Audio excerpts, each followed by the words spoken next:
Fala pessoal, tudo certinho? Olha só, hoje a gente vai bater um papinho sobre um tema que é bastante interessante, extremamente corriqueiro para quem licita, tá? Que é a subcontratação. Como é que a subcontratação era, como é que ela ficou na nova lei, tá? O que mudou, o que não mudou? Então a gente vai bater esse papinho hoje sobre isso. Só que antes de começar, eu quero pedir para vocês clicarem aqui na mãozinha, tá? Dar aquele ok, aquele curtir. Clica no sininho para ativar as notificações. Então, assim, sempre que tiver um vídeo novo, vocês vão ser informados. E vamos, por favor, dar uma compartilhada nesse vídeo também aí. Vamos dar uma força para o canal para a gente crescer cada vez mais.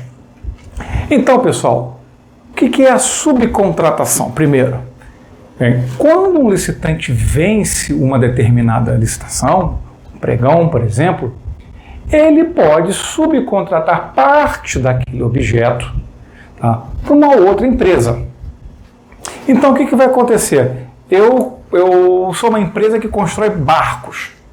Tá? Então, eu faço o casco, faço toda a estrutura do navio, do barco, porém, de repente, uma parte de tecnologia, de colocar radares e tudo mais, isso não é minha expertise, isso eu vou subcontratar.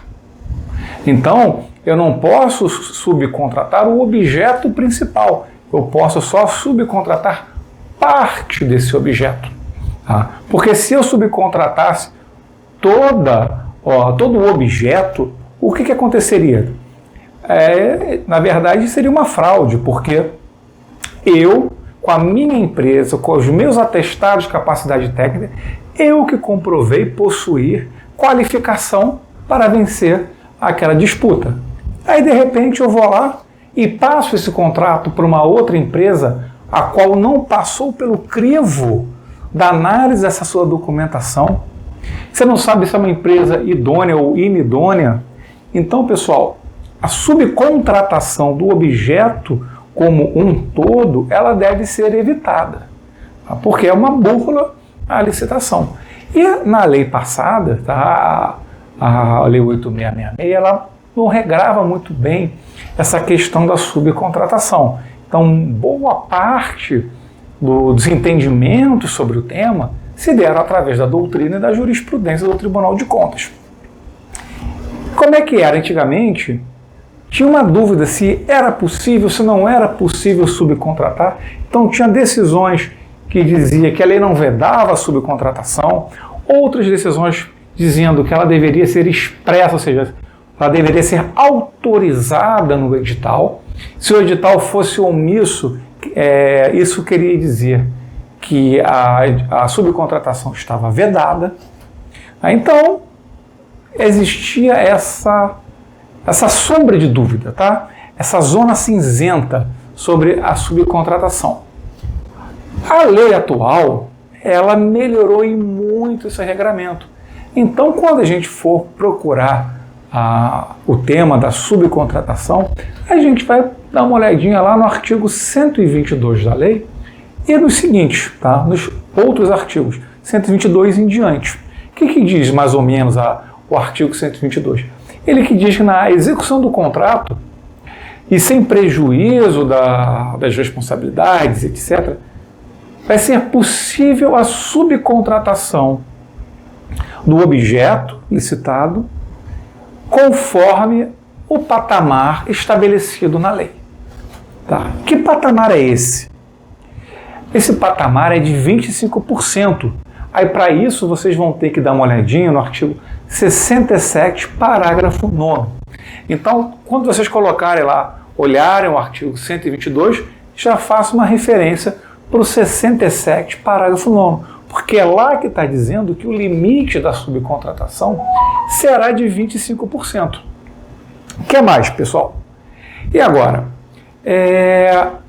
O edital é que vai regrar essa questão da subcontratação. Hoje a lei diz que é possível subcontratar.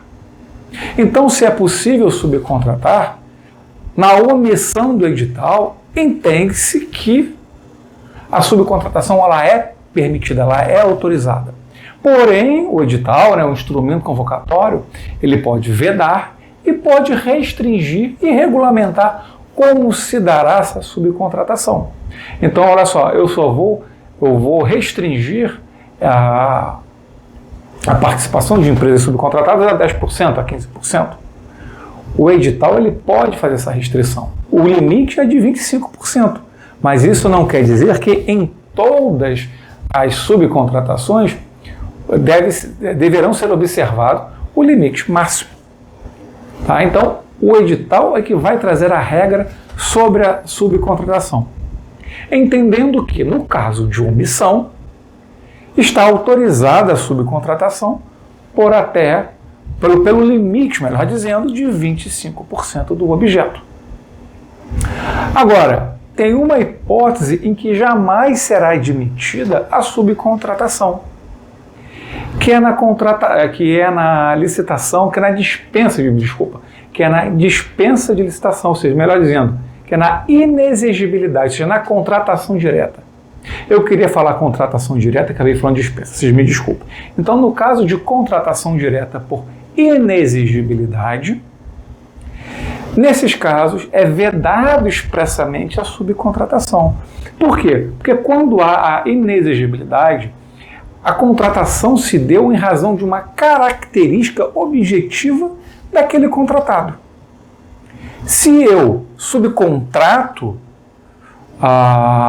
aquele objeto, o que está acontecendo? Aquelas características que levaram a administração a me escolher foram perdidas. Porque eu fui a pessoa que a administração pública desejou, ou seja, é um contrato personalíssimo. É tão somente a mim. E se eu coloco uma outra empresa para executar aquele serviço, entendeu? Há uma impossibilidade de execução. Imagina só um exemplo que bem fácil de a gente visualizar. Imagina Roberto Carlos. Você contratou o Roberto Carlos para cantar na sua festa, no que quer que seja. O Roberto Carlos falou, não. É o seguinte, você vai me pagar 1 milhão? Eu vou dar 100 mil para o Roberto Carlos cover, ele vai, faz o meu show, e eu fico com 900 mil. Não pode. Porque eu contratei o Roberto Carlos. Eu quero ele, eu não quero um cover, eu não quero alguém que se pareça com ele. Alguém que até cante bem. Mas eu quero aquele artista que eu contratei. Tá? Então é isso, gente. E essa vedação, ela está expressa lá no artigo 74, parágrafo 4º, se eu não me engano. Tá? Então essa vedação está lá expressa no 74, parágrafo 4º. Pessoal, então é isso que eu queria falar com vocês hoje sobre a subcontratação. Esse tema agora ficou muito mais explícito na nova lei e tirou aquela zona cinzenta que existia na Lei 8.666. Então hoje está claro que o edital é que vai trazer todas as regras a respeito da subcontratação. Tá ok, gente? Então é isso. Até o nosso próximo vídeo.